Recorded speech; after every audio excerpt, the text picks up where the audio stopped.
तो आज का टॉपिक फ्रेंड काफी इंटरेस्टिंग है क्योंकि आज के टॉपिक जो है वो है आपका virtualisation application in enterprises and enterprises के अंदर किस तरीके से वर्चुअलाइजेशन एप्लीकेशंस यूजेस होते हैं, क्या उसका फंडामेंटल होता है। लेकिन उससे पहले अगर आपने हमारे प्लेलिस्ट को एक्सेस नहीं किया तो प्लेलिस्ट को जल्द से जल्द एक्सेस कीजिए। प्लेलिस्ट का जो लिंक है वो आपको नीचे डिस्क्रिप्शन बॉक्स में मिल जाएगा, आप वहां से प्लेलिस्ट को एक्सेस कर सकते हैं। ये वीडियो को स्टार्ट करते हैं। सबसे पहला पॉइंट कह रहा है कि virtualisation is the key technology that allows enterprises to optimise their IT infrastructure by creating the virtual instance of hardware, a software and network resources। यानी जो वर्चुअलाइजेशन एक प्रकार का की टेक्नोलॉजी है जो अलाउ करता है इंटरप्राइजेस को ऑप्टिमाइज करने के लिए आईटी इंफ्रास्ट्रक्चर को, किसके द्वारा? By creating the virtual instance of hardware और सॉफ्टवेयर के द्वारा और नेटवर्क रिसोर्सेज के द्वारा। अगला पॉइंट कह रहा है कि by abstracting the physical resources virtualisation helps in reducing the hardware cost and improving resource utilization, increasing flexibility and streamlining management।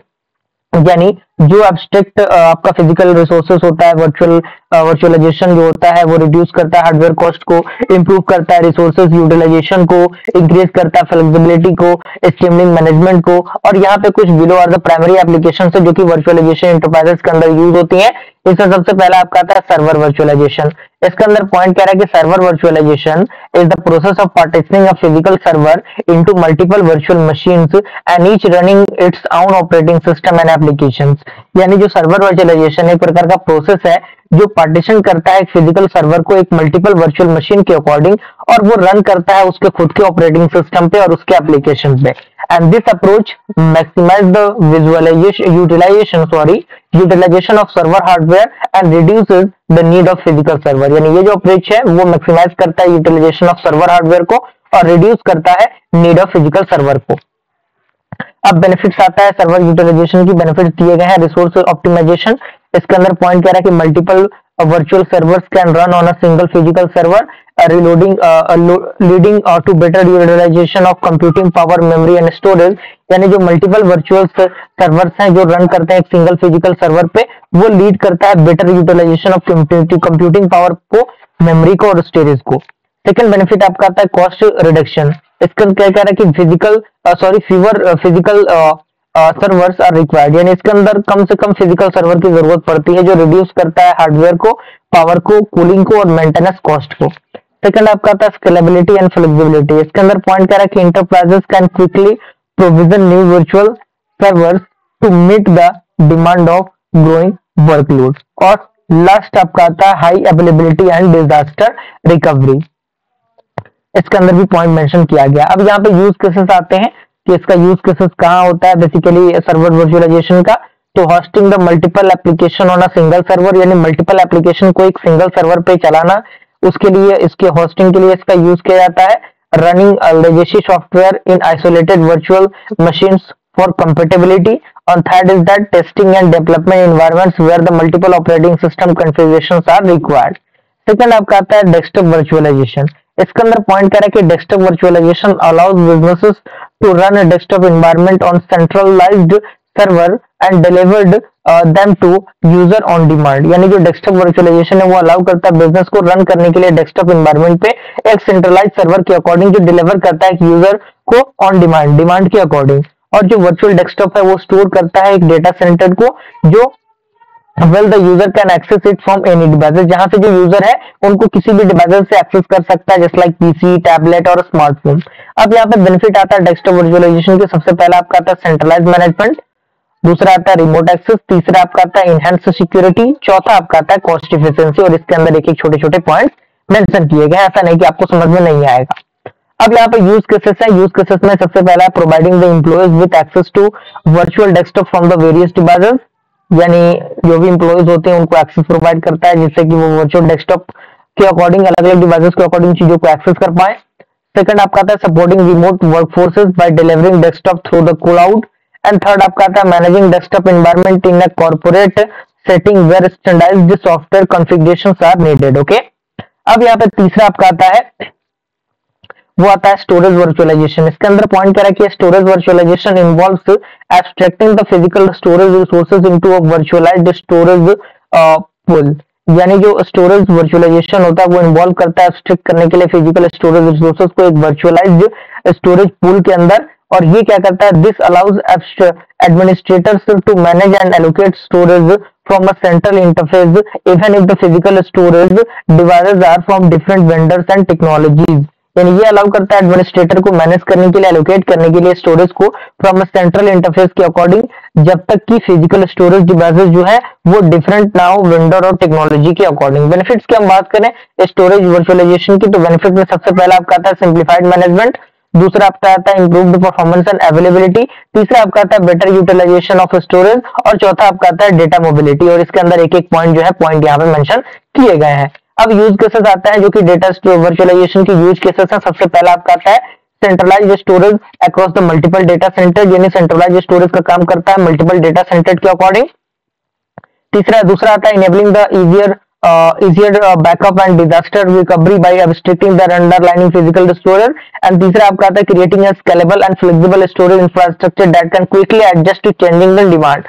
Okay, अब यहाँ पे चौथा आपका आता है वर्चुअलाइजेशन, नेटवर्क वर्चुअलाइजेशन। तो इसके अंदर पॉइंट कह रहा है कि network virtualisation is the process of abstracting the physical network infrastructure such as routers, switches or firewalls into virtual instance that can be managed immediately independently. यानी जो नेटवर्क वर्चुअलाइजेशन है एक प्रकार का प्रोसेस है जो एब्स्ट्रैक्ट करता है फिजिकल नेटवर्क इंफ्रास्ट्रक्चर को एक विजुअल इंस्टेंस के अकॉर्डिंग ये क्या कर सकता है, मैनेज कर सकता है चीजों को independently.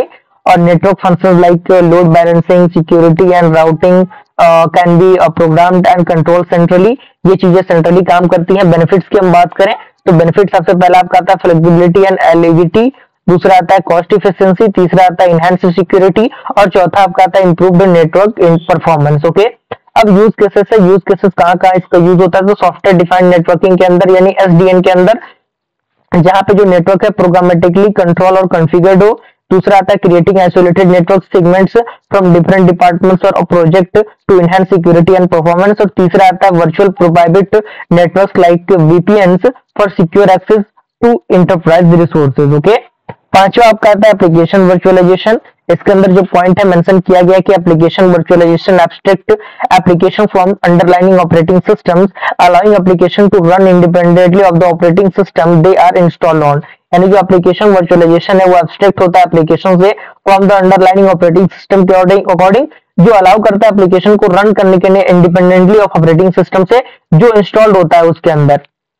And these applications are streamed from a central server to end user devices. Benefit की हम बात करें एप्लीकेशन वर्चुअलाइजेशन की, तो बेनिफिट आता है सेंट्रलाइज्ड मैनेजमेंट, दूसरा आता है रिड्यूस कंपैटिबिलिटी इश्यूज, तीसरा आता है स्ट्रीमलाइन्ड यूजर एक्सपीरियंस, और चौथा आपका आता है cost saving. Okay, use cases की हम बात करें तो सबसे पहला यूज आता है enabling employees to use software application remotely, यानी ये एम्प्लॉयज को इनेबल करता है सॉफ्टवेयर को रिमोटली यूज करने के लिए। दूसरा आता है running incompatible applications on a single devices by isolating them in a virtual environment. तीसरा आता है reducing the need for software installation और individuals machines and making app management more efficient. Okay, छठा आपका आता है हाइपर कन्वर्जेंस, जैसे हम लोग हाइपर कन्वर्ज्ड इंफ्रास्ट्रक्चर भी कहते हैं। तो इसके अंदर कह रहा है कि hyper convergence combines compute, storage and networking into a single unified solution. यानी जो हाइपर कन्वर्जेंस होता है वो कंबाइन करता है कंप्यूट, स्टोरेज और नेटवर्किंग को एक सिंगल यूनिफाइड सॉल्यूशन के अकॉर्डिंग, और ये इंटीग्रेट करता है, it integrate virtualisation technologies across the IT stack and providing a centralised management platform for both virtual and place resources, okay, physical resources. और यहाँ पे बेनिफिट इसके दिए हुए हैं simplified IT operations, scalability, cost saving, increased eligibility, और यहाँ पे यूज केसेस दिया हुआ है। सबसे पहला है data centred where scalability and simplified management are essential, यानी डेटा सेंटर के लिए जहाँ पे जो स्केलेबिलिटी और जो सिंपल मैनेजमेंट है काफी एसेंशियल होता हो। दूसरा आता है enterprises adopting cloud infrastructure and seeking और to optimise on premise resources, and तीसरा आता है running mission critical applications on a hyper converge platform to reduce the cost and complexity. Okay, सातवां आपका आता है वर्चुअलाइजेशन इन क्लाउड कंप्यूटिंग। तो cloud computing जो है heavily relies on virtualisation to deliver scalable on demand resources, यानी scalable और on demand जो रिसोर्सेज होते हैं उस पर ये काम करता है, जिसमें पब्लिक, प्राइवेट और प्रोटेक्टिव आता है, जिसे हम लोग हाइब्रिड करते हैं। क्लाउड एनवायरनमेंट जो यूटिलाइज करता है वर्चुअलाइजेशन को एलोकेट करने के लिए रिसोर्सेज को, just like storage, computing and networking to client dynamically. Okay, benefits की हम बात करें तो बेनिफिट में सबसे पहला आपका आता है स्केलेबिलिटी, दूसरा आता है रिसोर्स पूलिंग, तीसरा आता है कॉस्ट इफिशिएंसी, चौथा आता है डिजास्टर रिकवरी। अगर हम यूज केसेस की बात करें तो सबसे पहला यूज केसेस आता है hosting websites and applications in a virtualized cloud environment, यानी होस्ट करना वेबसाइट को और एप्लीकेशन को एक वर्चुअलाइज्ड क्लाउड एनवायरनमेंट के according.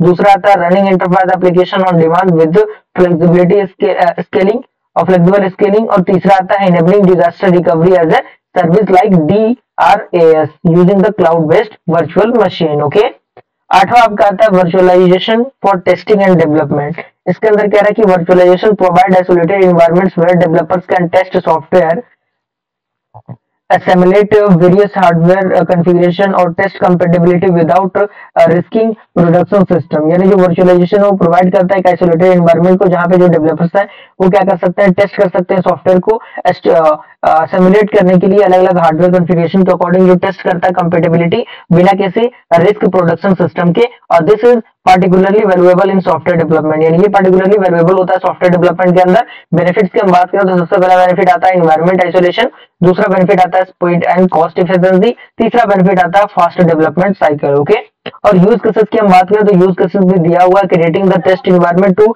Simulate real time in development, और दूसरा आपका आता है running multiple versions of an application for compatibility testing, और तीसरा आता है using the virtual network to test at the behaviour of distributed application, and at the last point आपका कंक्लूजन दिया हुआ है। तो इस तरीके से ये पॉइंट भी हमारा कंप्लीट होता है। मिलते हैं अगले वीडियो में, तब तक के लिए थैंक यू।